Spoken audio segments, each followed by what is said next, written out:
Hello and welcome to the Declassified Cheat Codes Podcast, your source for weekly gaming news, not just news, the newest news in gaming. And I'm your host, Josiah. And I'm Hillhouse. And we're about to bring it. Let's bring it, man. I think I need another tagline after you say who you are, because people are wondering what we're going to bring them. Maybe a sound effect like you're going to some hot news. And let's get to the news. Pop, pop, pop, pop, pop, pop, pop. You know what I mean? Yeah, I'll just... Okay, why am I the only one laughing? I'll just modify that audio clip that you just did, and I'll make that the intro. All right, do it. Okay, I can't wait to hear it. And now to the news. To the newest news. And let's get to the news. Pop, pop, pop, pop, pop, pop, pop. First thing in news this week is Halo Reach has been announced that it's going to be added to the Master Chief Collection, which is actually interesting because the Master Chief Collection originally just had the main line of Halo games. It didn't have after, what was it? I think the last one it had in it originally was 3. I think it was 1, 2, and 3, and then they started adding more into it. But now they're going to be adding Reach into it, and that's going to be pretty cool. It's probably going to... I'm not sure if it's going to be added in before the new Halo comes out, or if it's going to be added, like, coincide with the release of that, you know? But I don't know. Did you ever play Reach? I never played Reach. As I said, I think I said it in a previous podcast that I didn't play Reach. I actually dabbled a little bit, and I can't even remember which Halo game it was, and then I was done at that point. Yeah, it didn't grab me. I understand it's a great game. I mean, a lot of people love it, but it just, it wasn't my thing. Yeah, I think when Reach came out, people are already feeling the staleness of the franchise, and Destiny was either just came out or was about to come out, so it was kind of that period in time in gaming, and I don't know, it was in a weird spot. There was hope for Halo 5 when Halo 5 came out, but I think the fact that Bungie didn't work on Halo 5 kind of made it kind of slip under the radar, Yeah. But hopefully the new ones are returned to form, because there's all that stuff about there's going to be couch split screen again. So maybe they're going to actually take all the qualities that people liked of the older games, which are in Master Chief Collection. And hopefully we'll see that in the new one. People are actually asking. Yeah. And they're asking for that. They're asking for the nostalgia of what it used to be, Fine, give us the graphic updates and give us all that and give us the content, but keep the game what it was. Right. That's what had people buying it in the first place. Okay. I hope a lot of games do that. Listen up, games. Yeah. But They really are, for the most part. I'm not going to move on quite yet. They really are, for the most part, because just this year, and probably 2018 too, we've seen the most response from developing companies to what fans actually react to development of the games, Yeah. But I mean, it's true in all medias. We're kind of in that era where everyone's being heard. There's the whole thing about the Sonic movie actually getting reanimated and stuff. So it's like we're in a different era where we can't just joke about wanting something fixed anymore. It can sometimes actually go far enough for people to actually fix things and actually hear you, Yeah, well, with social media especially, you have such an uproar and it's in their face immediately. So it's not like they find out about it a week later. They actually, they're immediately notified of, hey, somebody just said something about your movie or your game or your book or whatever, or your TV show. And, people get to work and they change it, because number one thing that they're starting to understand is that the public is what makes them who they are. So, they're going to give a crap about what we say. They're going to give us what we want. And that's a good thing. You're going to charge me $60 for a game. Well, it better be worth it. Yeah. Otherwise you may not get such a good reaction to your next one. Yeah. Speaking of reactions, did you hear about the whole Pokemon fans' reactions to the I new games? I heard a little bit about it, You but know, the yeah, not. the one negative thing that anyone's really talking about is when they said that it was not going to have a full Pokedex, which means it's not going to have every single Pokemon in it. But the number of Pokemon that have been released is close to like 1,000. So Oh wow. it's one of those things where they had to pick and choose just because of they've had tons of different excuses. They've said things like some of the Pokemon don't make sense to the region, or some of them are harder to animate, or the only thing that sounds like it's actually true is it's more of a time thing. And it's just to get it out within even a 6-month period, they have to limit how many Pokemon are in it. And the thing is, this is probably a decision that they made years ago when they started development of it. You know, this is not like a last minute decision. I'm sure they were thinking straight off the bat when they were making a game that was going to look basically like Breath of the Wild with Pokemon, that it was going to have limitations on the scope of your Pokedex and how many actual Pokemon can be in the game, you know? Yeah. So the one of the creators of the game, I'm going to read you a quote that he had. He said, "Thank you to all of our fans for caring so deeply about our Pokemon. Recently, I shared the news that some Pokemon cannot be transferred to Pokemon Sword and Pokemon Shield. I've read all your comments and appreciate your love and passion for Pokemon. Just like all of you, we are passionate about Pokemon, and each and every one of them is very important to us. After so many years of developing the Pokemon video games, this was a very difficult decision for me. I'd like to make one thing clear: even if a specific Pokemon is not available in Pokemon Sword and Pokemon Shield, that does not mean it will not appear in future games. The world of Pokemon continues to evolve." He's saying that the region offers new Pokemon to encounter, trainers to battle, and adventures to embark on. "We're pouring our hearts into these games, and we hope you will look forward to joining us on this new journey." So basically, he had a statement that said, "I've heard you, but we're not changing what we're doing." Yeah. And he gave out reasons for why. And it's one of those things where Yeah. I was expecting the statement to say that they're not going to be in right now, but we may release them as a DLC, or we may add them over time. But he ended up saying they would be in future games, where it's just like, well, duh, they're in your library. Of course that you might put them in future ones, but, you know, I don't know. This statement seemed very worthless to me. It's like exactly what people are still going to be upset. Yeah. Yeah, I can see that. I mean, I just hope that they take it at face value, you know, and not, you know, it's just, it is what it is. In order to put new Pokemon into the game, they had to, you know, I mean, it just makes sense in a way. But I can understand that some fans are going to be upset because of their favorite one may not be in there.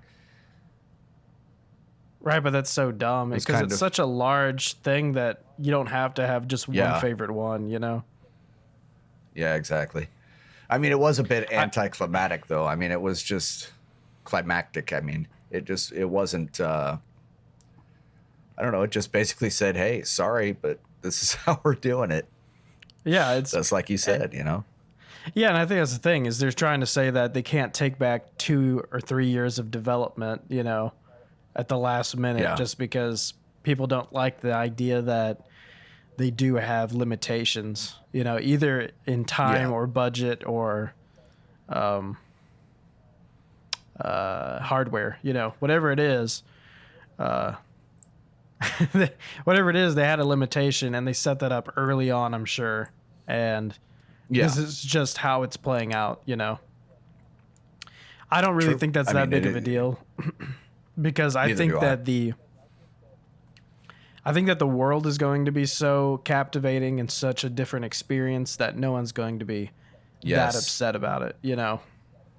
Like and this is going to be the open world one, right? they're all kind of an open world, but the fact that you can go, it isn't just left and right and up and down. It's not an XYZ axis, you know. It's not like that. Yeah. So it's you always were able to go wherever you wanted, but now you can basically free roam, basically, you know. Okay. So Okay. that's gonna be cool. And we've never really had that use of a camera either. It's gonna have like a full camera controlled turn. You know, it's just gonna basically, it just looks like it's Breath of the Wild modded with Oh, okay. Pokemon. I got you. It's pretty crazy. It's not quite as detailed as Breath of the Wild because, you know, they didn't need to show off that much, but Yeah. it's looks fantastic compared to other Pokemon games, you know. Okay. I'm gonna have to check it out for sure. I've never really played Pokemon, but I think I'm it'll be a check it good out. one to jump into if you've never played one. I think Really? it would be a good one. Yeah. Because that's what Sorry, I didn't people record that. Oh, it's fine. I just think that But if it's a good one to jump into, to as a starting point for somebody who's never played, then yeah, I definitely will check it out. yeah, I think it would be because there's going to be new mechanics that will probably not necessarily piss off old people, but it'll just take them some getting used to. But someone who just jumps into this one will have no problem with that. They won't know anything else. So I think it's a good one to jump into because of that, you know. You'll just treat it So more it's like an RPG everybody's than got anything, you know. So everybody's got a fair shot, basically. Yeah, definitely. Cool. Next I'll piece of check it news is Stadia games were announced that they will be full price. And I don't Really? know why this was making the news rounds because I'm not sure who was thinking they were not going to be full price. I guess there are some people out there who have not adopted digital gaming that much that don't realize that gaming companies charge you the same for a code as they do for a physical disc. And if you're not aware of that, I would have at least thought they would have maybe started with a bunch of package deals, right off the bat. yeah, they probably will do that, but the future of Stadia, I think, is not buying one game. Because once you're going streaming, it's going to have to be something like Google's version of Game Pass, or EA Access has to also be added to Stadia or something. I think that's Or the what new Stadia's... Game Pass Ultimate kind of thing. Yeah, that's what I'm saying. Like, that's kind of Yeah. what Stadia's future probably is going to be. It's not going to be you just buying one game at a time. It's probably going to be... Because I don't feel like hardcore gamers are going to use Stadia as much as they're acting like they are. I think it's more of a casual thing, and it's more of a service that you're going to use when a console is not convenient. So if you don't want to put an entire entertainment center in your bedroom, if you don't want to take your console or PC wherever you go, you can just stream it from your Google phone or tablet or whatever. Yeah. Stuff like that. Like, it's more of a convenience thing. So I don't think its main sales will be full price games. I think it's going to lean towards subscription services within itself because it just seems like more of a opportunity with that. But of course, they should also allow you to buy one game at a time because there are people who will play one game for the rest of their life, you know. There's that one person that is fine with Destiny 2's complete package, and they'll probably play it for 2 or 3 years. And they'd probably be willing to pay full price, much less of the fact that it comes with that Founders package. So I think they should still be able to allow you to buy games at full price if you just had to have it, you know. But I don't think that's going to be the primary use of it. I don't think it's going to have a lot of people that are thinking about buying a $60 game that they can't play without internet, you know? Because there's no disc, there's no local download, there's nothing like that. You know, once you don't have a connection, or even actually once your router goes out, if your router went out and your modem still worked, you still wouldn't be able to use Stadia. Yeah. Unless you were close Yeah. enough to your modem to plug in your Chromecast Ultra directly into it. That's the only way, you know. Oh, wow. Maybe that's why they actually. I'm sorry, I'm getting really further along with this than I thought. It's but good maybe questions. Maybe that's why they are giving you the Ultra. I know the Ultra does 4K and the normal Chromecast doesn't, but I don't think people are going to be caring too much about that 4K right now this year. But they're giving you the Ultra, Yeah. I guess, for performance sake. But the Ultra is also the one of the two that they have on the market that has an Ethernet port on it. So you can directly plug into it if you don't want it to get disconnected, you know. That's true. Yep. There you go. So maybe that's just another reason they gave you the Ultra. I'm sure it's more of the 4K, but I would want to be hardwired in anyway, personally. especially if you're streaming the games. So it's like more delay if you're not. Yeah, well, they're going to be full price. I don't think that was surprising, but just something that Google Stadia decided to come out and tell everyone was that they were going to be full price. I don't think there was much of a question with that, but I mean, some people are surprised. So there you go. In case you were surprised too, there you go. You surprised me. My God. This isn't even a news story. I'm sorry. I wrote this down in the notes because I thought it was such an entertaining commercial. I was watching YouTube the other day. It's very entertaining. It was good. Did you see it? Yes. Getting all pumped up and ready. There's a Final Fantasy 14. Is it 14 or is it a mobile one? Yeah. I believe it's 14. It might be 14. There's an ad it's for it, and it's got Tom Holland in it. It is the funniest commercial that I've seen in a while. It's pretty entertaining. I can't really explain. Good. He's trying to get pumped and trained for his game, even though it's a game. So I don't know. The concept is not funny, but the fact that it's Tom Holland, it makes it funny. But and his buddy at the end is telling him that it's what's inside you. It's right here. Not building muscles. It's right here. Yeah. He keeps poking him in the chest. And he still sucked, right? Wasn't that the joke? Yep. Yeah. It's pretty funny. If you have like yes, it is. 20 seconds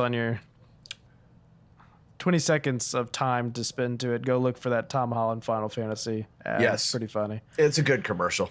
Yeah. Strange thing that came up in news is Final Fantasy 14 crossplay is being held up actually by Microsoft. And when we talk about crossplay being held up, it's usually Sony that was pushing back against it. And we're so used to Sony being the one that doesn't want crossplay. But for once, it's Microsoft, which is really funny because it was Microsoft back in the 360 era. But once again, this is a Microsoft issue. And it's not what you would normally expect. It has nothing to do with servers or gameplay. It has to do with the chat system and the guild system. And Microsoft, I'm not sure if it's going to, I think it will get crossplay, but I think it's being held up right now because Microsoft's trying to figure out how to handle the crossplay chat system. So, yes, I believe that too. They're trying to make it work and they're trying to make it all seamless because they don't want it to come out crossplay and be a whole bunch of issues with being able to talk to each other or even play with each other as far as being in a guild and whatnot. Right. So they want to avoid that at all costs, especially when this drops, because the best thing that they can do is hold it up and make it as seamless as possible. Because even though people may get pissed off because it's held up, it doesn't mean that it's not going to be outstanding and great and get accolades out the yin yang once it releases because it's smooth. Yeah. I mean, that's what we want. You know what I mean? We want it to be smooth. We want to be able to chat with everybody and do our guilds. So if we can't do that, then why even drop it? You know, just wait till it's finished. Yeah. And the thing is, I was reading about how cross-play games tend to actually just be shooters and stuff. So this is kind of a first. Yes. So they're kind of having to rethink the wheel for this one. They were kind of I guess nobody was really prepping for this because most crossplay is not RPG style. It's mostly just shooters. So all you need is an in-game chat basically as an alternative to the chat system on the console. So as far as cross-platform goes with this, there's also a guild system, which is kind of butting heads with, I guess, groups and stuff. Since PlayStation and Xbox both have group systems, I'm not quite sure how that all works, but that's all I know is that it's not going cross-play as quickly as people were hoping because of the chat system and the guilds. Yep. We'll keep you updated on that, though. And once we get it, it's going to be beautiful, man. I guarantee you. Microsoft is not a stupid company, especially when it comes to their gameplay and anything that's involved with that. So they're going to do it right. Oof. I have faith. I have faith, man. Remedy, the developer Remedy, gets Alan Wake rights back from Microsoft. Microsoft was the parent company that produced the original Alan Wake, which was a Microsoft Xbox exclusive. So the fact that they got the rights back is only newsworthy because why would they be just now doing that? The question is, will they be doing a sequel, or will they be releasing a remaster, or maybe they're switching consoles? Because there's all that craziness about PlayStation right now. Sony is going out and buying tons of publishers like right now. And the fact that Remedy just got Alan Wake, it'd be really funny if the sequel was exclusive to a different console. But more likely, the fact that they're separated from Microsoft means it may no longer be an exclusive. So it might be like Crash Bandicoot suddenly on every console when Activision owned it instead of Naughty Dog. That's true. That's true. So it could be like that. Alan Wake might get a remaster for all consoles, you know. Is Alan Wake something that could go crossplay, or is it just a single player game? It's just single player. I've never played it. I haven't played it either. It came out. Oh my God. It came out quite a while now. And I didn't have an Xbox back then. So I was PlayStation Nation back when it came out.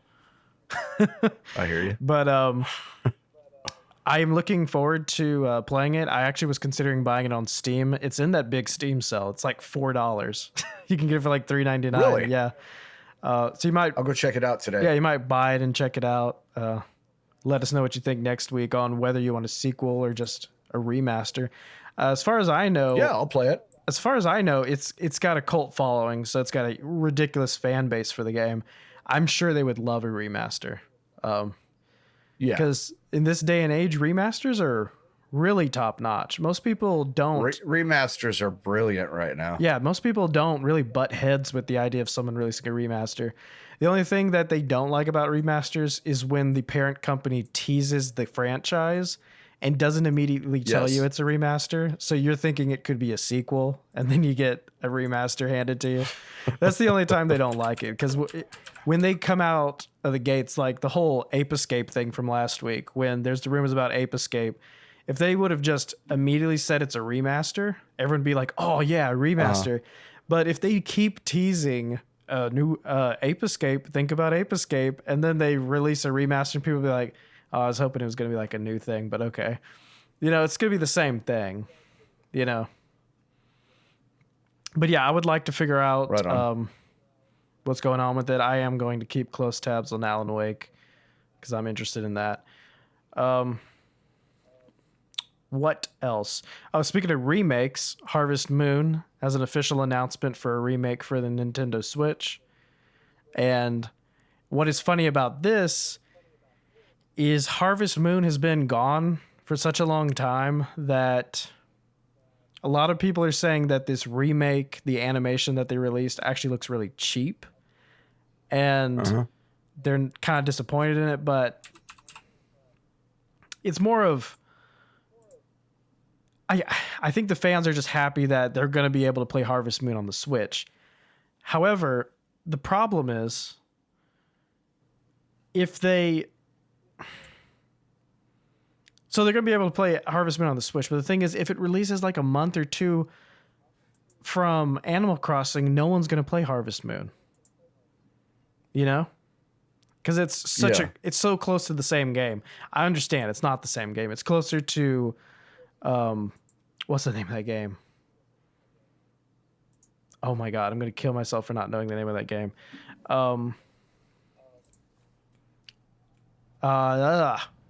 Stardew. What's the style of it? Oh, what was it called? Is this called Stardew Valley? I feel really bad that I don't know the name of this. I think it is Stardew Valley. Basically, it's like that. And if it releases within... Yes, Stardew okay, cool, Valley. Thank you. If it releases within a month or two of... Thank you, Google. Okay, thank you, Google. Get out of here, Stadia. Yes, fuck you, Stadia. Sorry. But if it releases within a month or two of Animal Crossing, it's going to have really dismal sales. So the question is, if they're just now announcing that there's a remake, is it ready? Because there's no date on it. But if it's ready, they need to release it like now. It needs to be an end of summer game. That way there's 6 months between it and Animal Crossing. And the thing is, Animal Crossing is a first-party Nintendo game. Harvest Moon is maybe a third-party that they're just re-releasing. You know, that's why it was kind of a passing announcement. I don't think it's a first-party at all. Yeah. So Nintendo may want it to release away from Animal Crossing. So they may be pressuring that remake to come out pretty soon, is all I'm thinking. True. You may be right.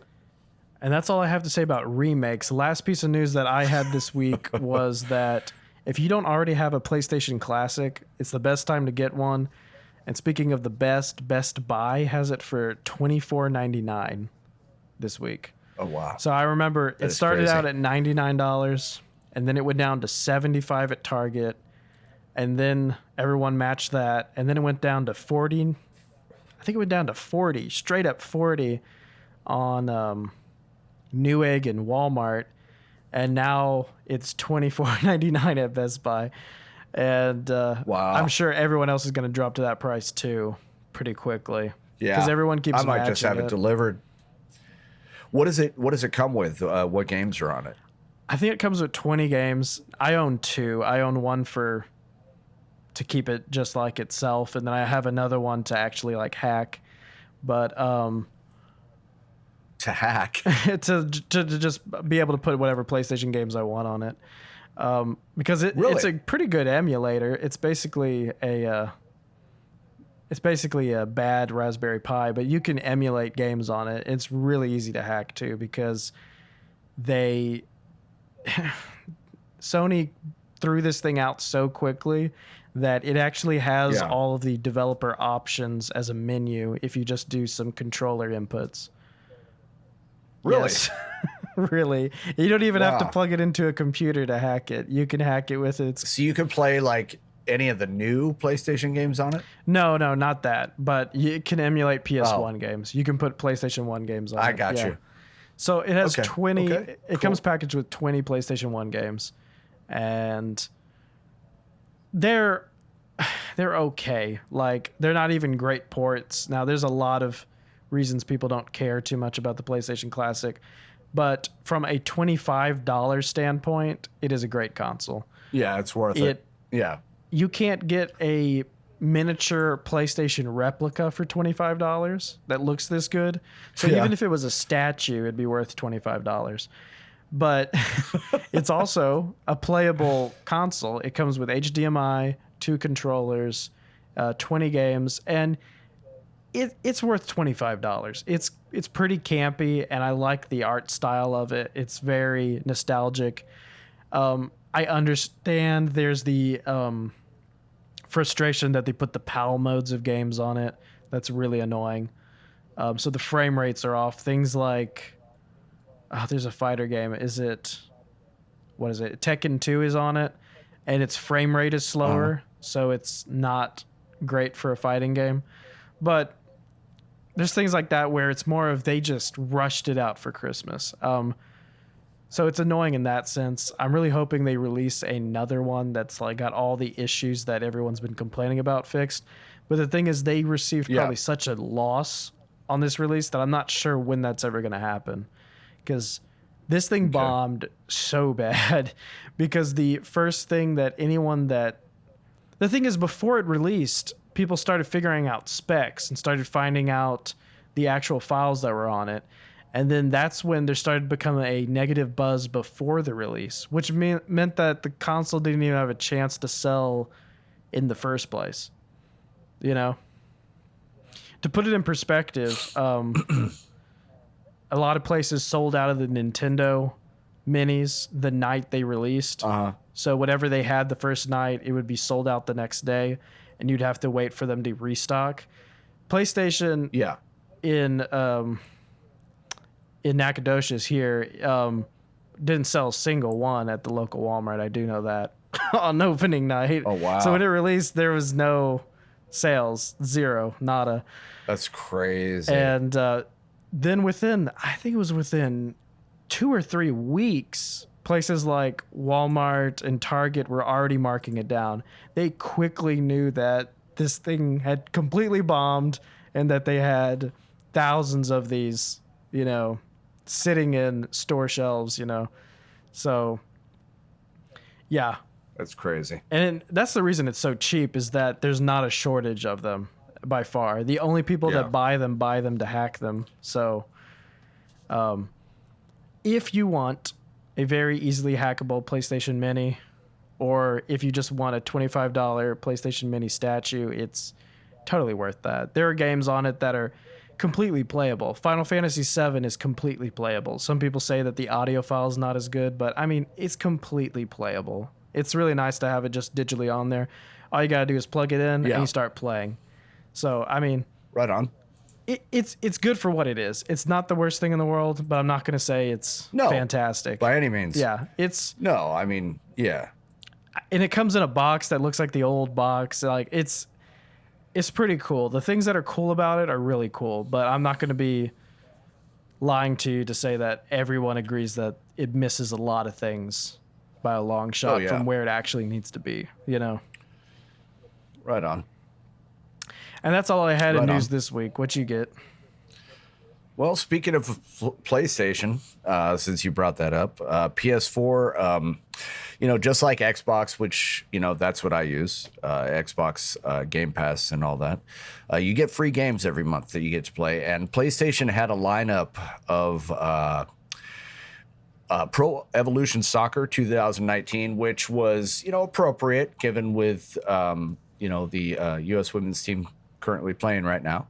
And also the Horizon Chase Turbo.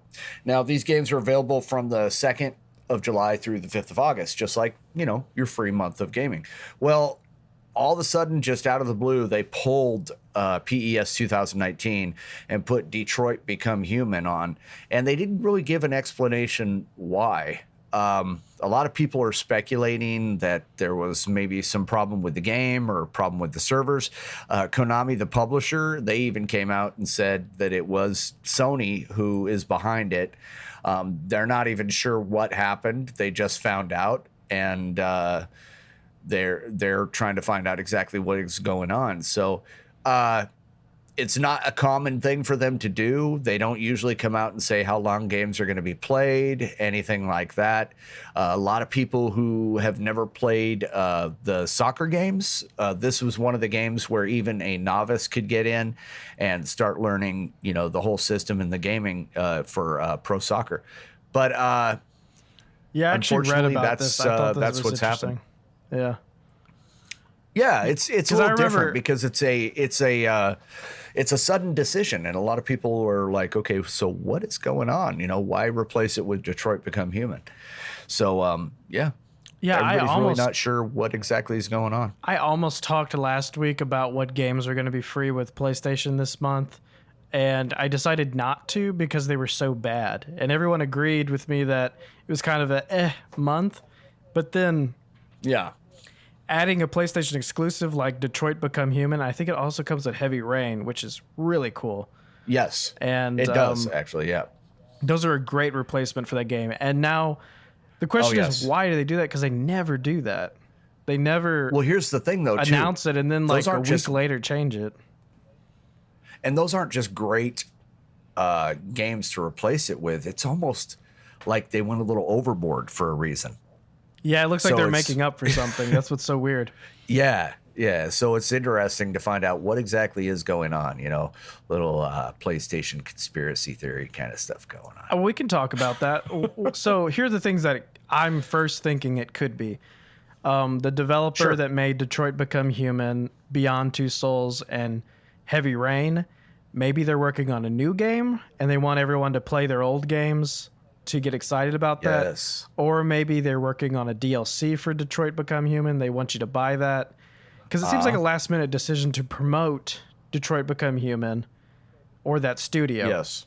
The alternative is maybe Sony is so buddy-buddy with EA that since PES or whatever it's called is a competitor to FIFA, Pro Evolution Soccer. Yeah. maybe it's such a competitor to FIFA and maybe Sony has some unspoken deal with EA that made them pull it. And that could be too, because like I was saying, this is, you know, the soccer games at EA. I actually tried one just as for shits and giggles, and it was difficult, man. There's definitely a learning curve, but this Pro Evolution Soccer was supposed to be able to have a really deep training mode and a way to ease you into the game. So yeah, who knows? So I haven't played either you could game. Be absolutely right. I haven't played either game, but what I was Neither. hearing was that FIFA was for the more novice and then PES was more technical. But maybe because it's more technical, it actually teaches you what to do more than just expect you to know what to do. Yeah, this version of it, my understanding was to be able to get you into the loop, bring you into the fold so that you would be able to play the game or a game like it. Well, I can say that I'm pretty sure it's politics. It could be. The You're thing right. is, I was talking Right. about PlayStation and Sony buying up a bunch of developers. And for half a second, my mind was like, did they buy EA or are they working on it? But there's no way that they could afford Electronic Arts. Because EA would lose so much that's true. revenue if they became an exclusive publisher. They make so much money on different consoles. There's no way they would ever want to be exclusive to a console. So forget that. True. That's not a real thought. But it is possible that they're working on getting more exclusives as far as like in-game bonuses and just keep that relationship good. And maybe EA was like, hey, we don't want a bunch of people playing this competitor to FIFA, you know? Okay. Possible. It's possible. I don't know. It is Speculation. What else you got?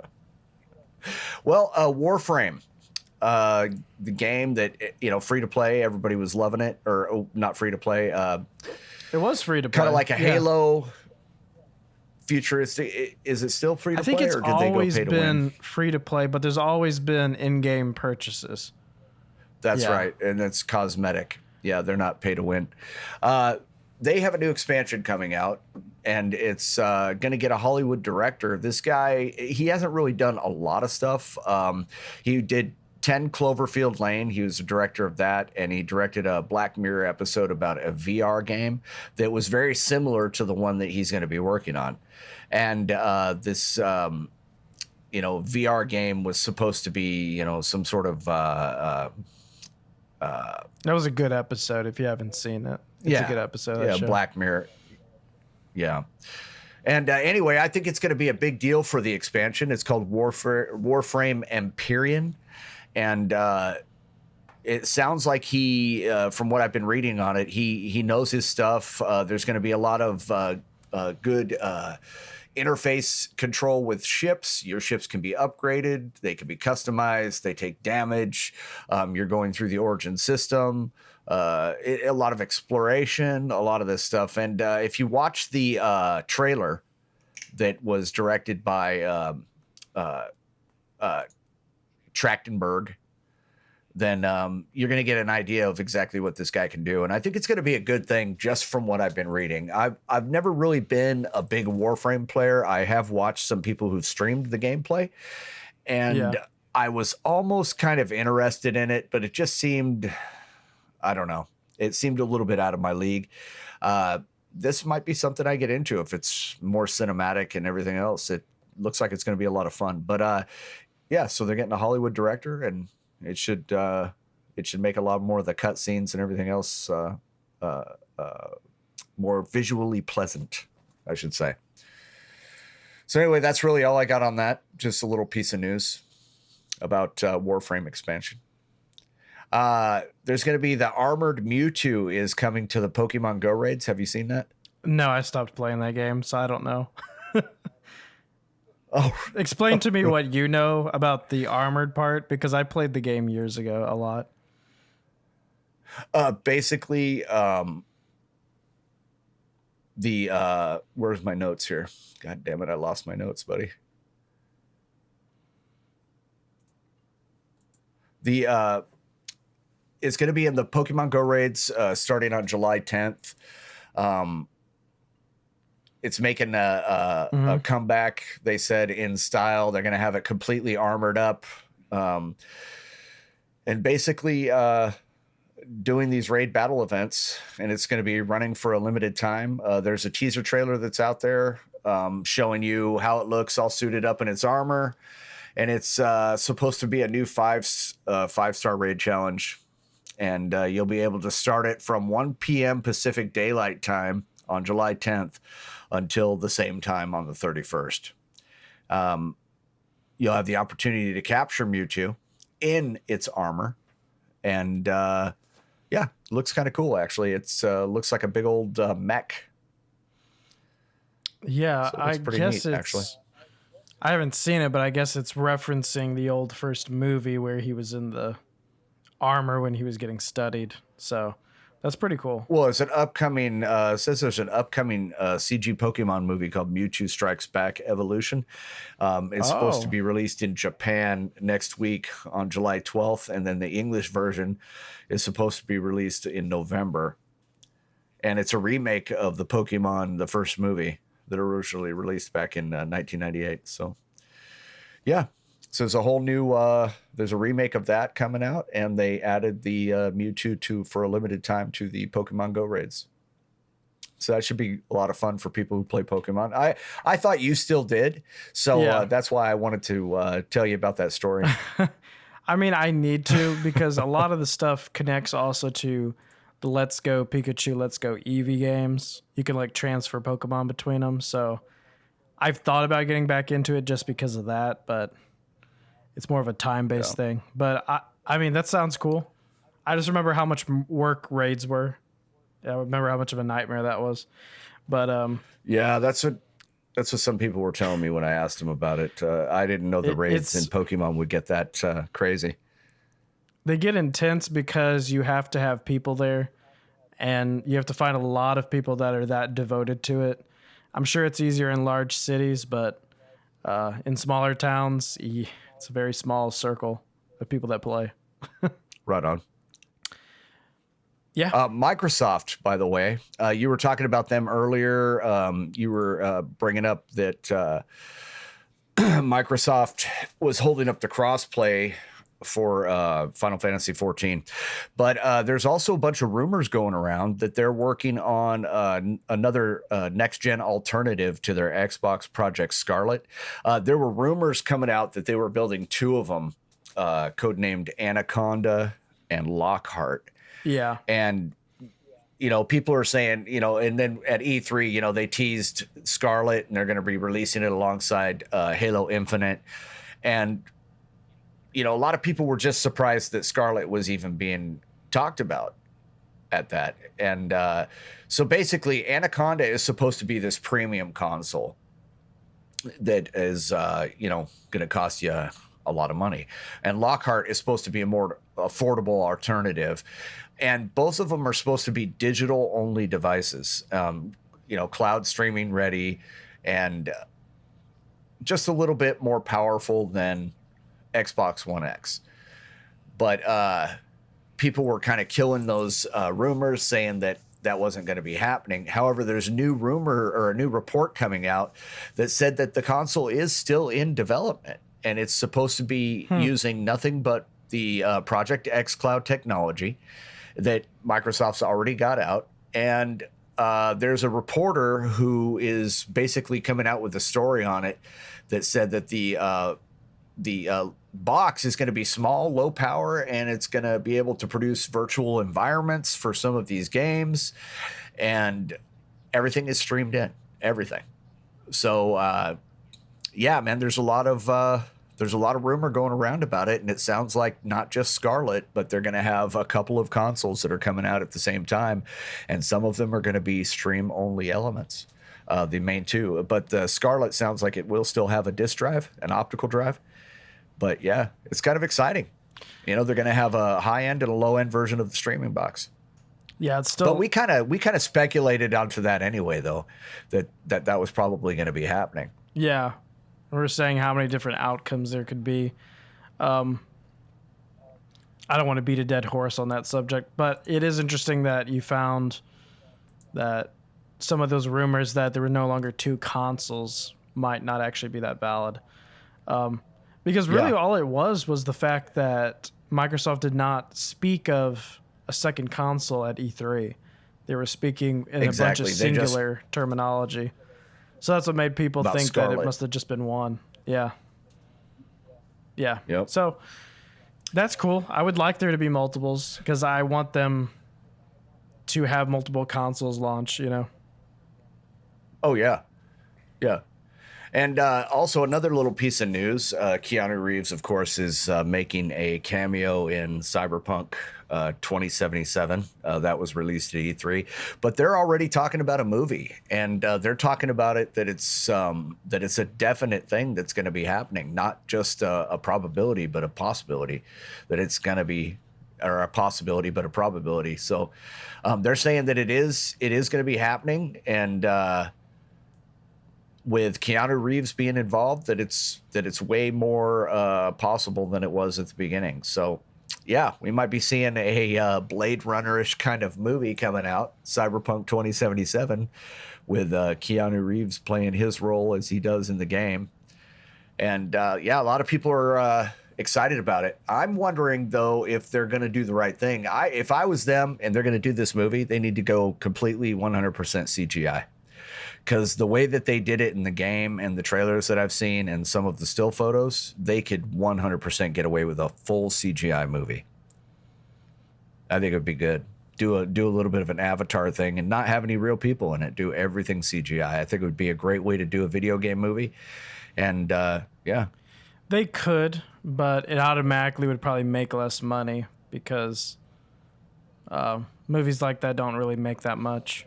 You really think so? Yeah, I think it would make more if it was live action.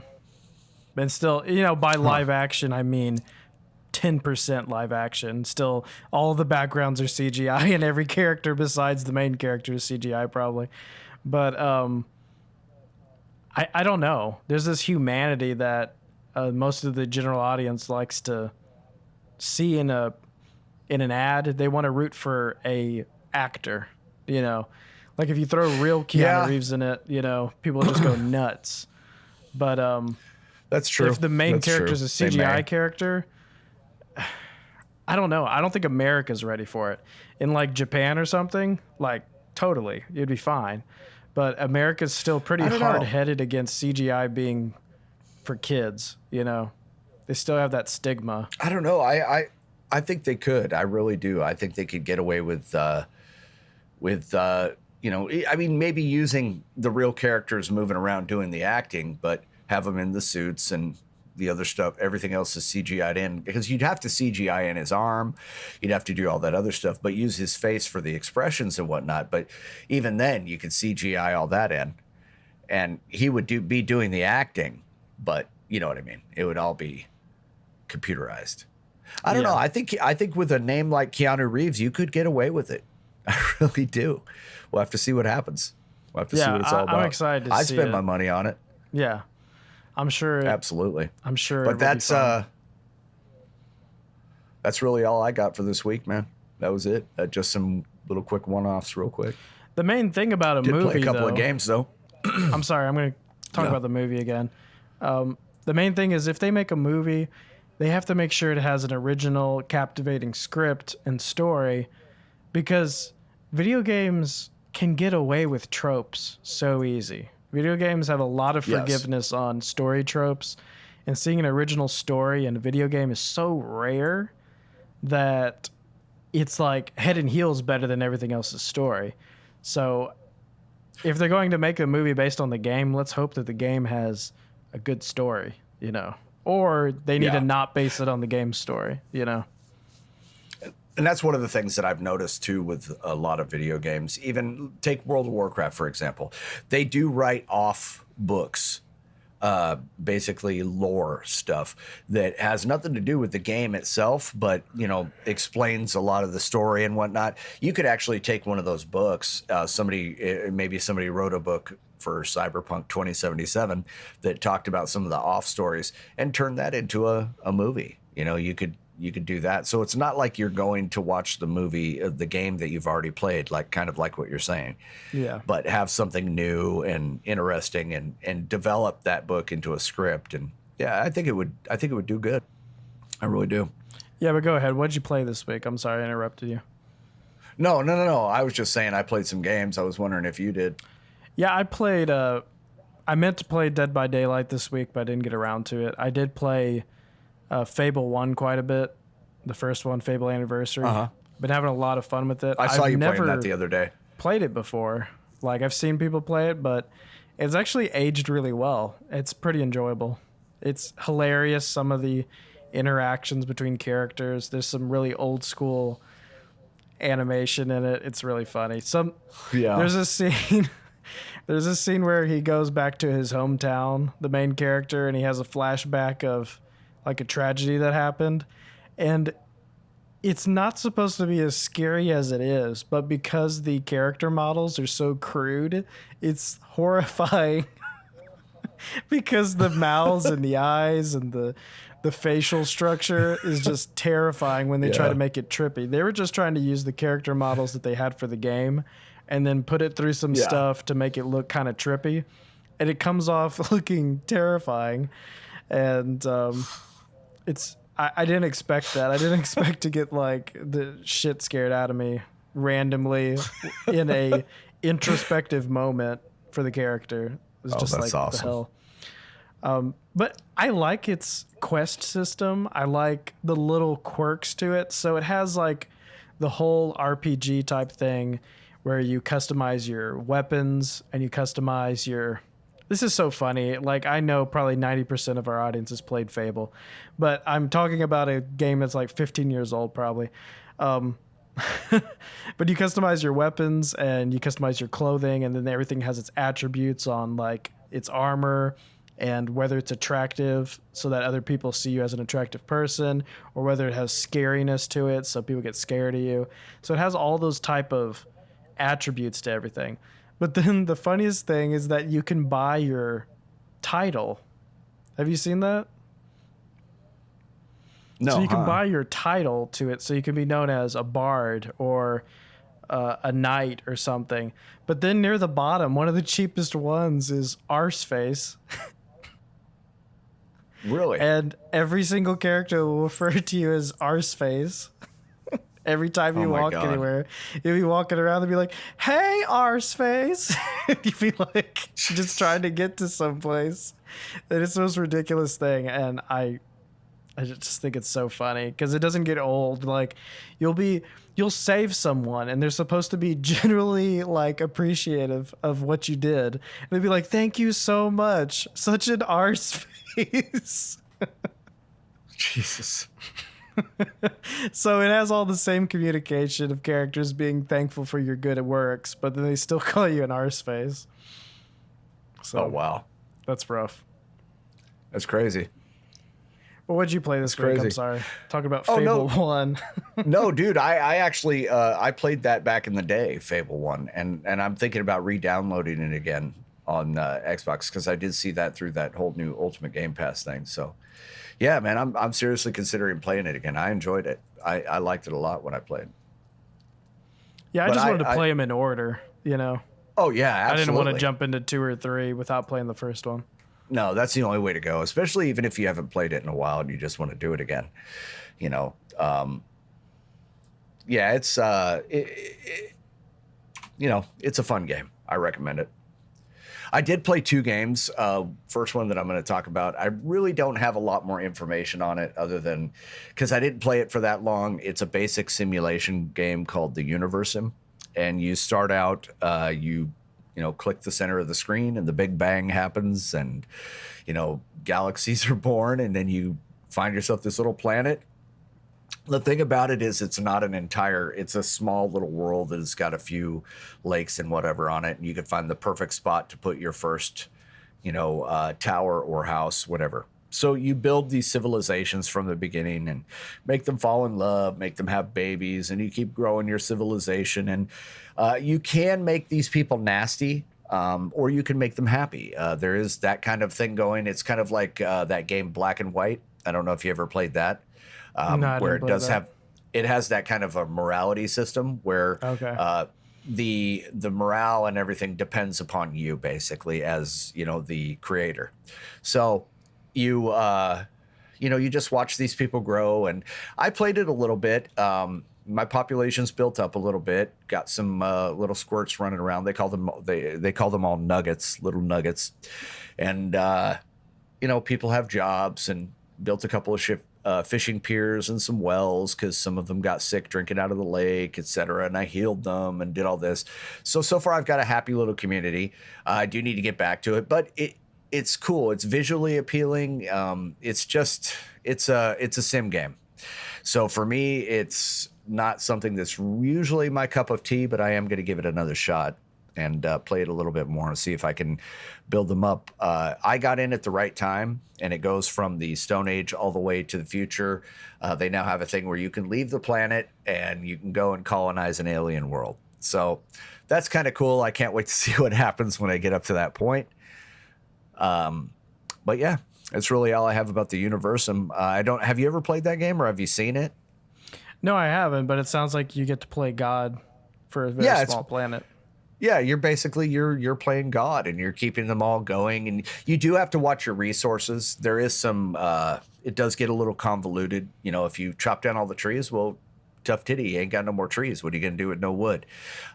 So you do have to make good decisions, and it does take time because if I'm gonna do something like that, I'm gonna go slow, and I'm gonna try to do it right. I don't want to just go balls out and end up killing my entire population. So.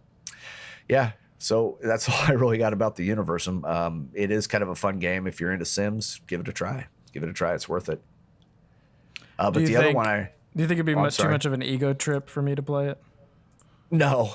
You think because I already think I'm like God sometimes. So, well, I like destroying and all that, but I let them all live, and I let them all do that. I had two of them fall in love, and then they went in the hut, and the hut starts rocking. So yeah, it's got a little bit of obnoxious. Did you destroy the hut then? No. The game told me, if the hut is a rocking, don't come a knocking. Please kindly avert your eyes. So I had to go to another area. Oof. Yeah. So yeah. But it's a cute little game. If you like Sims, give it a try. I'm not 100% turned off by the game, but I'm going to give it another shot. See what happens with it. But the coolest game I played, man, I love this game. It's called My Friend Pedro. And I wanted to play that game. I wanted to play that game so bad. I saw the ads for it when it came out. It's a 2D action shooter platform game, man, and it is the shit. It is so much fun. Your friend is a banana that talks to you and tells you to do bad things. And of course, only you can see the banana. And he tells you to do a lot of bad shit, and you end up with a bunch of weapons. Right now I'm at the stage where I started off with a single pistol, then I had two pistols, then I had a Uzi, then I had two Uzis, and I also have a shotgun. Now you can switch between all of these weapons. That's the nice thing. I'm currently playing it on PC, and it's very, very simple, very easy to play. One of the funnest things to do is you're running through your platform and you're killing these guys, and you're on a skateboard. You you slow mo the thing down, do a flip, grab the pulley, start swinging, go through a window and break it in slow mo while you're doing a flip and you're killing these guys. So it's very action packed and fun to find out what it is that you can do with the mechanics in this game. And you have a double aim system where if you're fast enough with your mouse and keyboard, you can definitely do 2 aims and shoot both the guys at the same time. Ride up with your skateboard and do a jump and take out 2 dudes with a shotgun. It's just so much fun. It's a very Jet Li esque kind of a game, man, and its mechanics and movements and flipping around in slow mo and killing all these guys. But I love it. I love it. It's a great freaking game. I'm actually going to play a little bit of it tonight, but it's extremely addictive and it's just so much fun. Just so much fun. I'm playing in normal mode right now. And one of the funnest things I did was I could see the guy behind the door and I knew he was there. And I just blew up 2 of his buddies and their torsos and heads are laying there. And I ran up and I kicked the guy's head after I opened the door and it killed the other guy. So I kicked the head. It made a squelching noise and it popped him in the face and it killed him dead. So great freaking game, dude. I recommend it 100%. Get my friend Pedro, play it. You're going to get addicted. Yeah, I saw it and I was like, this looks like a game I need to download when it comes out. And then I saw you were streaming it and I was like, oh, cool. There's that game. Yes, it is so much fun, man. I'm really not a big fan of platformers, but this game is the shit. And you do a lot of parkour moves to get around, man. You'd like kick off of one wall and kick to the next and boing, boing, boing. And it is so much fun. And you feel like a badass. You really do. It is so cool. But I recommend it. If you get a chance, get it. Whether it's console or PC, man, just get it.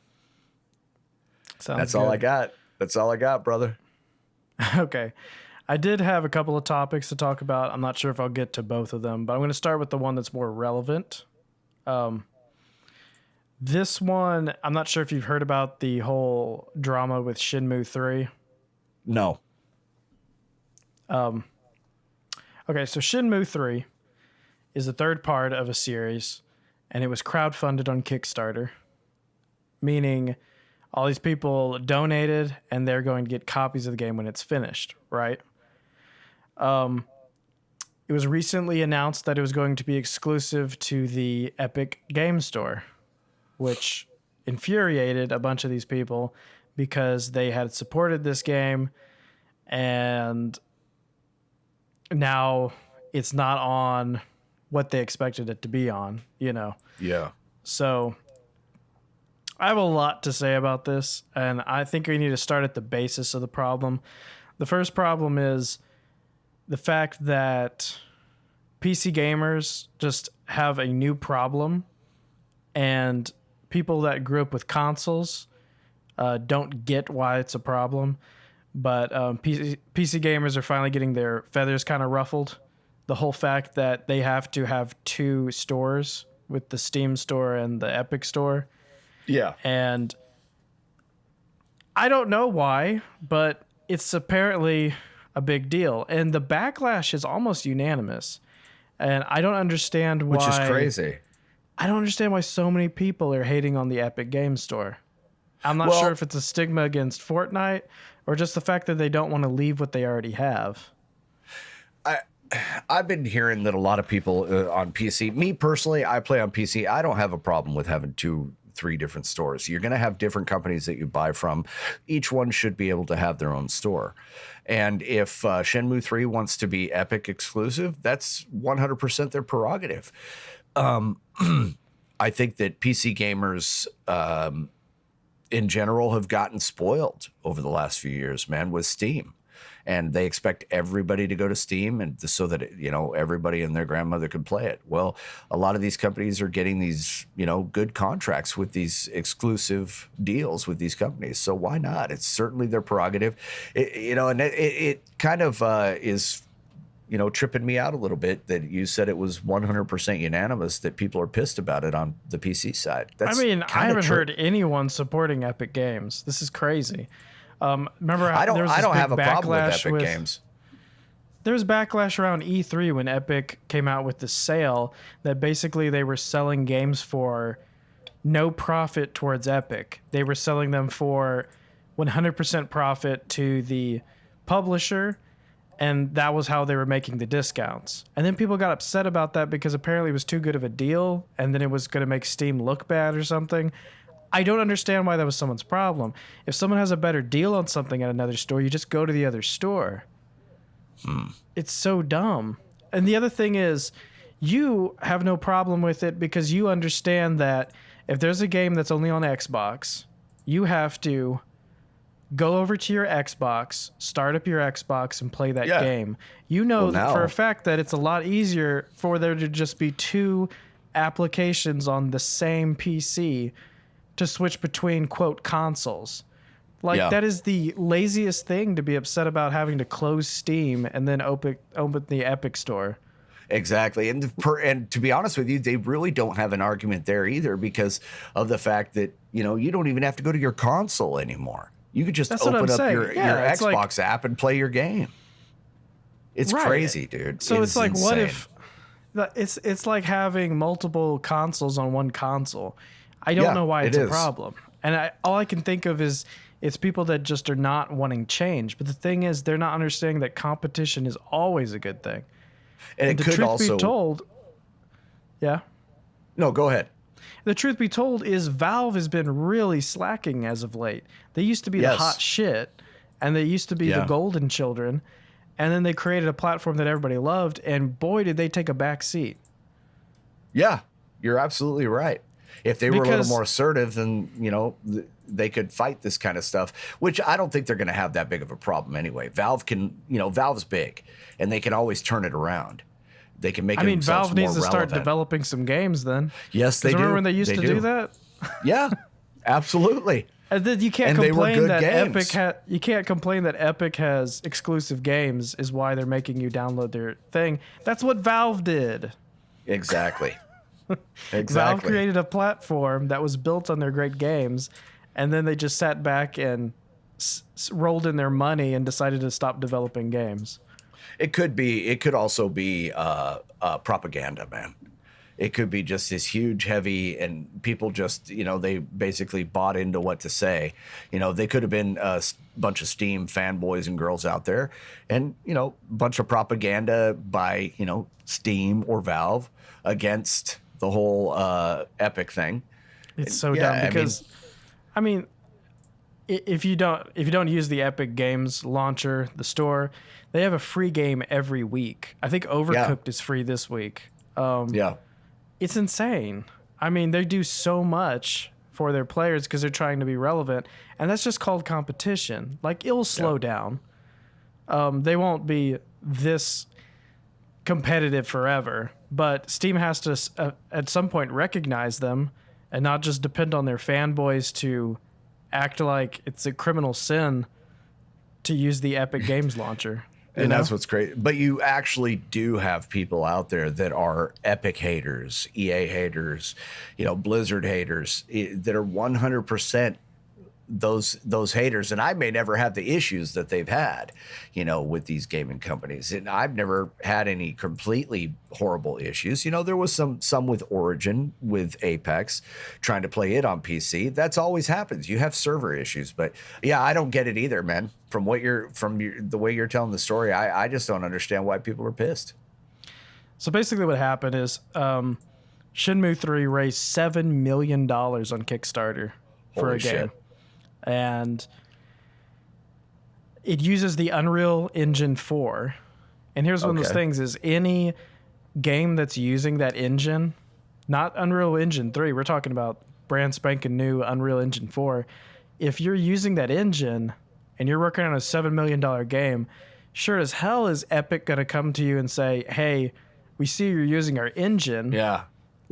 If you make it exclusive to our store, we'll let you use the engine for free. And now what y'all may not understand is those engines will probably cost them $1 to $2 million to use that engine. Exactly. And now they just So- saved a couple $1 million in the development of this game. Right. So if there's a couple of pissed people on Kickstarter that it's not going to be in the Steam store, well, I mean, they'll be more than happy to refund them with that $2 million that they now have sitting around. In addition, there hasn't been confirmed, but you know that Epic probably also helped them with development of it and helped them finish the product. This is one of those things where they saw someone using their engine and they saw it as an opportunity to step in and help them with it. And then everyone gets pissed off that it's an exclusive, but it's probably going to be a better game because of it. And then the other thing is, decision. right. And the other thing is, so everyone's like, oh, they're going to have to refund them. Just a few days ago, Epic tweeted out that anyone that wanted a refund that was a Kickstarter supporter, Epic would refund them, not Shenmue's project. So Epic has taken responsibility for any of the refunds that they get. Yep. So you can't even that shows how complain. much Like, everything's that shows covered. how much Epic believes in the game, though, too. Right. I mean, they're actually investing in this game. They're giving money back to Shenmue 3, basically, by letting them have a free engine just for the exclusivity of the game. And they're refunding people that it gave to. So there's really nothing coming from Shenmue. It's a win-win-win for them. So Right. this must be a great game coming out. They must have some insight on that. The other thing is, I was hearing some people say that basically if you're working on a game in Unreal Engine, if you make it good enough and get enough PR buzz, you might try to shop it off to Epic and see if they want to take control of it, because that's like a ridiculous saver of cash and time and investment. Oh, yeah. Even if it was a Kickstarter. So sadly, one day maybe we'll get to that era where people won't get pissed off about the Epic Games launcher. But the thing is, one of the most popular engines, one of the best engines for games is owned by Epic. Once again, what has Valve got? Like, Valve has the largest store. Yes, I understand that. But either Valve needs to start making exclusive games again, or they need to get one of the most popular engines around. Like, you don't have anything... Like, you don't have any grounds to stand on when you're talking shit about Epic Games. That's why I don't understand why there's so much negativity to it. It's just pure laziness. Is all I can... You're right. Gosh, I feel like I'm going to piss off a ton of people from this podcast. But at the same time, you know, it's the truth, though, because it's a click. It's a mouse click. It's a fucking mouse click, man. Most people, they stay logged into all of their accounts. So it's just a mouse click and you're in. So what is the big deal? You got to download it on a different thing. Who cares? You know what's great about Epic is it doesn't crash my computer when it's starting up. Yeah, same here. I never have a problem with Epic. Freaking Steam and Discord are always popping up the second you turn on your computer. Yeah. Epic, I have to actually physically open it. It doesn't launch on startup. Oh, yeah, I took all that crap off of mine. I don't do any of that. I needed to make them not launch. Anyway, just my short Epic Games rant, because it's like an anti-rant. And the thing is, if someone disagrees with me, if they disagree with me saying Epic has a bad business model, or if Epic doesn't make good quality games, or let's say they don't even like the Unreal Engine, and let's say that there's one game that doesn't use the engine, that is exclusive to their store, that they're just pissed off that it's in there because they hate everything else about Epic. All I can say is that competition is never a bad thing. Just accept the competition. Like, every avenue needs competition. And Steam has been... Basically, it's been Steam and then small publishers have a store. Epic is one of the few stores that's trying to branch out to third parties and stuff. They're trying to make a competitor to Steam. There's things like Blizzard has its own launcher and store, but it's just Blizzard titles. You know, there's a short time where Destiny was in there and no longer in there. But... And you got Call of Duty in there now. Yeah. But besides that, there's nothing, you know, like, there has never been a real competitor to Steam. And I guess what I'm saying is this is just the forefront of problems for Steam. Because I mean, Origin's tried, but they're not even anywhere near what Steam is. Right. And the thing is, it's just competition of stores. We're not talking about competition of servers. We're not talking about competition of streaming. And the thing is, Yeah. once the next generation goes to streaming, then there's talk about when is Amazon ever going to announce their service, because they have so many servers. So like once the streaming scene of gaming gets flooded, no one's going to be worried about the competition between Steam and Epic. That's going to be a thing of the past. So this is just the forefront of get used to competition, because there's going to be an actual problem later that's going to be, can you stream on your Steam, you know? The Steam stream. I guess they need to make that. There's probably already talk about that. The Steam Link's almost that, but it's not quite that. But I guess Steam could come out with the streaming. Yeah. They should do it in come wintertime. Yeah. And the thing is, I don't see Steam doing anything. I would say that it would be great if they released it by X day, but I don't know what Steam is doing. I don't know why they've slowed the roller on progress. I don't know why they were cutting edge and then they just chilled out. They got used to being comfortable. They should start talking about it again, kind of build it up, get that whole thing going, you know, think about actually making their own engine. And, you know, come around Christmas time and, you know, in the winter season, you know, then you'll get a nice steamy stream. And it'll be steamy good. Stream? My God. I had to, dude. I had to. My God. Is that about your body temperature being higher than the snow? Yes. Okay. But anyway, the last two things that Steam has done in gaming has been... No, they used to make great games. Like I was just talking last week about their great games in that package. But the thing is, the last two things that they did in the news with gaming were both negative. They released a card game that nobody wanted. Yeah. And they released, what is it called? Cioscope? What's the name of that game? Oh my God. Not sure. We're terrible. This is a ridiculously big game that was on Steam. CSGO? Cioscope. Is that what is it? Yeah. Did I say Cisco? Yeah. Counter-Strike Global. Yeah, offensive. Yeah. Okay, that's it. That game made the most news because of its gambling rings. Oh, yeah. Because of all the sites that were gambling on weapons and stuff and marketing towards children to gamble. And that was the last thing we had in the news with Valve. And that wasn't their fault that it was used for gambling, but they were aware of it and they didn't shut it down. So like the last two things they did were blunders. And I'm just trying to remember the days where they first came out with Steam and then they had all these great games that they were producing side by side. And they have this great legacy that they're just not pushing anymore. And it's more obvious when there's people defending them against Epic and you don't know why they're defending them because they don't have anything to defend, you know? Yeah. And I guess that's what's irritating is that they're being defended so hard, but it's by their fans. It's not by actual Valve. Valve needs to just do something. They need to actually answer with a positive product, with actually something to present, not with just maybe under the table propaganda, you know?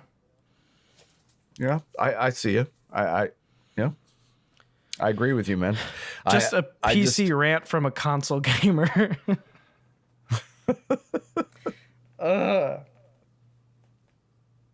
Oof. Oof indeed. Oof indeed. Yeah. You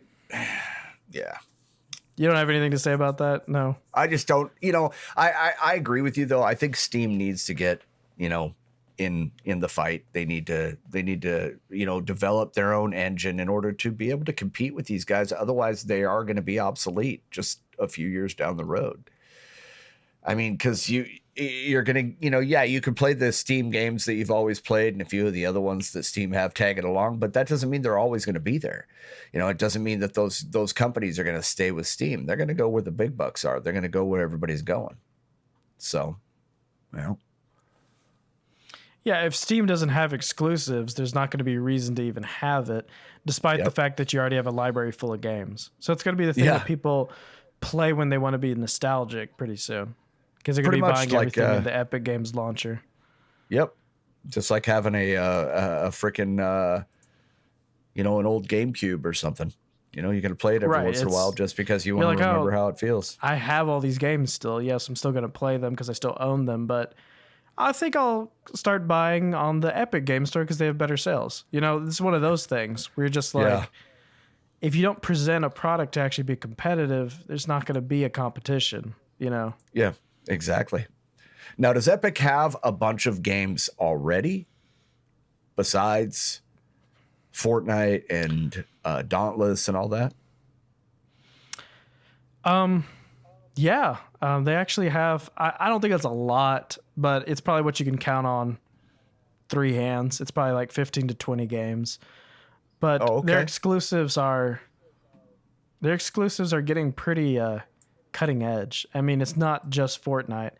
And I think it's Fortnite helped them get started because Yes. before they were just a company that had an engine that everybody was using, and then Yeah. they presented a game that was so popular that everyone needed to download their installer for it. And people were just used to that because at that point, nobody was angry because it seemed like Blizzard. If you wanted to play Overwatch, you had to have the Blizzard launcher. If you want to play Fortnite, you need the Epic one. You're like, okay, cool. They I'm had fine with dedicated that. servers for the people that played their games. Yeah. Yeah. And you're fine with that. But the thing that started rubbing people the wrong way was when they started getting other developers to be exclusive to them. And I don't understand that. I guess it's like the bitterness between console people. I'm trying to think in that mindset. But it's like if PlayStation didn't exist until recently, and then Xbox had some exclusives, but then suddenly PlayStation comes out with tons of exclusives, and then everyone on Xbox would be like, totally boycott them because they're just stealing exclusives and not wanting people to play those games, when it's a two-way street, You're trying to point the finger at one developer or a company saying that they're trying to keep people from playing a game because it's exclusive to something. Yeah. Is beating such a dead horse because, I mean, that's just everybody. Everybody does it. Yep. You're right. Whatever. I'm done ranting. Jesus Christ. Last thing. Let me see. Do I have time? Oh, barely. I guess I have a little bit of time. Last thing was I wanted to talk to you about the concept of using rental media in gaming. Rental media? Right. Basically, getting the rights to something. So, obviously, the rights to Minecraft was under a contract period to Telltale Games, is why Minecraft is being removed from, not Minecraft, but Minecraft Telltale series is being removed from the store. You can no longer purchase it or download it because the rights to it have expired. So it's really inconvenient to the future of games when things like that happen. But the thing is, it's not just, what's the word? Intellectual properties. It's not just IPs like Minecraft saying that we're going to base this thing on Minecraft and we can use it for this long, and then it just suddenly disappears because change of ownership, no longer Telltale's no longer owned by WB, it moves to some other company, stuff like that. The thing is, it's not just IPs. So things like Lord of the Rings, there's Lord of the Rings Lego games. Lego no longer has the rights to that, so you can't buy any of the Lord of the Rings Lego games, which is crazy because now you can't have a complete Lego game collection unless it's physical. But then the same thing happens to really disappointing stuff because there was, if you're not familiar with it, there was a Scott Pilgrim video game that is no longer available because it was only digital. There's not even physical editions of it. It was only digital, and then it was taken down for unknown reasons. A lot of people thought it was because of the music that was used on it, but then the artist that made the music for it said that it wasn't that. And then, so the only thing it could be is maybe the company lost the rights to Scott Pilgrim. And then it had to be removed. But the more interesting things is it's not just that, it's also cars. I'm not sure if you're familiar with this, but Forza Horizon 2 has been removed from the Xbox stores because they no longer have the rights to those cars that they have in the games. Yeah. It's a game about racing cars and they don't have the rights anymore for those cars. So if you already have Forza Horizon 2, that's fine. You can still play it, but you can no longer purchase it because those copyrights have run out. And then the thing is, the same thing goes for music. Like if you lose copyrights to music or any other media that's in it, sometimes the easiest thing for the publisher to do is to just remove it rather than seek trying to renew that contract, especially if it's not a profitable old school game, you know? Yeah. So I don't know. I guess I was wanting to talk about the idea of what if there's a special like game clause that said that you would have the rights to something for the length of the game's release. I just think it's interesting that they can expire while they're able to be sold, you know? Yeah. It's just interesting. You already made a product and it expired. And the thing is, I never hear about that in other media. But it may be going on and I just don't know it. Maybe I need to do more research for next week. Because the thing that just occurred to me right now is, what if you produced a movie and it has a bunch of songs in it, and then suddenly you can't pay for the rights to Yesterday by the Beatles in the opening sequence? So rather than changing the song or renewing the license, you just can't afford to release it because you can't legally do it, so it never becomes digital. And is that why they're so hard to find older films? I wonder why. I'm wondering if films have the same issue that games do. But as far as I know, they don't.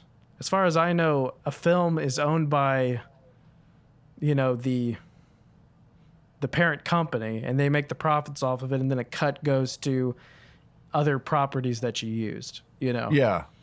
And it's a cut of how much it's used. It's like radio play for a song, you know, X amount of plays by dividing the amount that the advertisers paid for the hour, you know, equals how much you get for that, whatever. I just don't know why games is a different field. I've never heard of this being an issue in another form of media. You get what I'm saying? Yeah. Yeah. Like why don't absolutely. the licenses last the length of the availability of it? Why does it cut off the availability, you know? You would think that it would last the length of the I don't get it. Because there's things like movie rights to books and stuff. They get passed off from people. You're not renting them. It's one of the most ridiculous things. Like the original, or to talk about Lord of the Rings again, Peter Jackson bought, well, he didn't buy them, but when you buy the rights to Lord of the Rings, it wasn't from the estate of Tolkien. It was from the makers of the animated movie in the 80s. So it just keeps getting passed on. It's like this physical thing that moves around. And the thing is, actually, music's the same way, because the Beatles lost the licenses to their songs, you know, the copyrights. Yeah. And then it moved around to Michael Jackson and other people. And so I guess I don't understand why that can happen, but then a video game has to be removed from stores because it lost the rights to some element of it, which is making me feel like maybe I should only buy physical versions of games that use copyrighted material, you know? Yeah. Like maybe like it's one of those things where like Nintendo doesn't have to worry about that. Most of their first party games are completely Nintendo. It's not another company. They own the IP, the music that was used was created for it. Everything was created for it. But then if you're playing like a sports game or a car game or something, they're just using ads everywhere, and they're using actual attributes of real companies constantly, you know? So I don't know. It's just food for thought. Yeah. You know? It's like maybe consider the fact that the shelf life of a game that is 100% original in a digital store is a lot better than a game that is utilizing sponsorships and advertising and real world companies, Yeah. is very limited. So it's ironic because some of those companies use that to pay the bills for the game, but it also could threaten the life of the game, Yeah, I can see your point on that. I don't know. That's really all I have to talk about it. I just wanted to bring that up, just the idea that it doesn't make sense to me that media in games just is like a totally different field. It's like whenever they wrote laws for it, it was different from the laws for the more ancient forms of media like film and music, Yep. I don't know. I don't know either, man. It's just everything's changing. It's crazy. Yeah, I guess I'll look into it more because that's something that's really sparked my interest. I thought about talking about it a couple of weeks ago, but when I heard about Forza coming down because of car licenses, I think that you may not be able to get the Fast and Furious Forza either. Yeah. For the same reasons. I think that one's also off. But que sera. Que sera, sera, man. It's what it is. Tis what it is. Yeah, that's all I have this week. I'm really tired today. It's been a long week. But this next week I hope to play Dead by Daylight. I have it downloaded. I've done the tutorial. The ridiculously long tutorial. I've done the tutorial, but I haven't actually played it yet enough to talk on to Dead by Daylight. Yes. What do you have that on? Xbox? Xbox. It's in Game Pass, so you have it okay. too. Maybe I'll download that son bitch. Yeah, it looks pretty. Compared to Friday the 13th, it's actually pretty gory. I was actually surprised because Friday the 13th is pretty tame, and I was like, "Oh, this is just going to be like that." And then the second they throw a body on a meat hook, I'm like, "Oh shit!" Yeah. Have you played The Forest? No. I'm fixing to play The Forest on PC. I'll probably play with a couple of people, but that I'm teaming up with. But yeah, it's creepy, dude. It's totally messed up. I was watching a guy play last night, and he was completely shocked and surprised because, yeah, you have to survive, and you're running around like that, and you do have stuff coming after you, and they're kind of like zombies. But when one of them sumbitches climbed a tree, I was like, okay, I got to get this game. I got to get this freaking game, man. It looks insane. But there's a lot of cool stuff in it. So, yeah, I'm looking forward to it. I'm definitely going to give it a try. I might even play it tonight. Why not? Fuck all, you play it tonight. Shit. Shit. Shit, man. But yeah, we will catch y'all next week with more gaming news. Absolutely. We're getting really better at scheduling this stuff out, too. Let me think. I'm going to play a couple of new games. Yeah? Yeah, I'm going to play a couple of new games that I'm looking at. It's a couple of retro ones that I was looking at on Steam that should be pretty cool. One of them's called Orion Prelude, and basically you're doing a bunch of dinosaur hunting. That's the gist of what I got from the layout of that game. So that's one that I'm going to be playing. And I'm also going to be playing one for the first time. I'll probably talk about The Forest more than likely, but I also want to talk about Left 4 Dead 2. I'm really looking forward to playing that game. I don't know why, but it looks so creepy and so fun. So yeah, I'm definitely going to be playing that. So I'll probably talk about The Forest, Left 4 Dead 2, and go from there, man. Sounds good. And we'll catch y'all next week. Later on.